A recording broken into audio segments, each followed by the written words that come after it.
因为我想问你，当初就是因为吃蓝藻开始改善你的健康问题吗？为什么你会吃蓝藻？我吃蓝藻是因为那时候刚生掉孩子，然后每一天顾孩子的时候都会觉得很烦躁，因为睡醒很累啊，半夜要喂奶，然后过后就刚好遇到你哦。然后之前对蓝藻也是有一点概念，就这样巧就直接买来吃了。然后你吃了过后有什么改善？就是吃了过后我就比较精神，然后顾孩子也没有觉得很累，心情也比较开心。然后我就想问你，然后你吃了蓝藻的时候改善这个问题啊？像你的身边有没有也是吃了蓝藻开始改善？我的老公还有我的孩子也是在吃蓝藻，一起吃啊我们。然后我的女儿就比较少生病。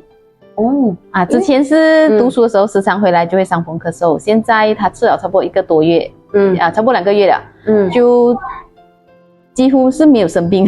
她其实没有伤风，没有咳嗽。她小的时候会有这样子的状况吗？小时候不会，是因为去上课过后就会时常会有一些咳嗽啊、伤风之类的，现在是没有啦。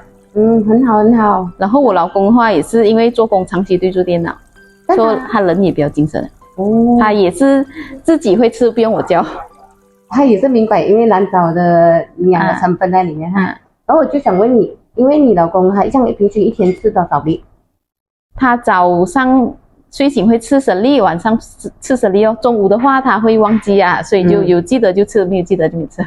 哇，这样你孩子嘞？我孩子的话早和晚一定有吃，我吃的时候就给他吃。你孩子几岁？我女儿今年5岁。今年5岁啊。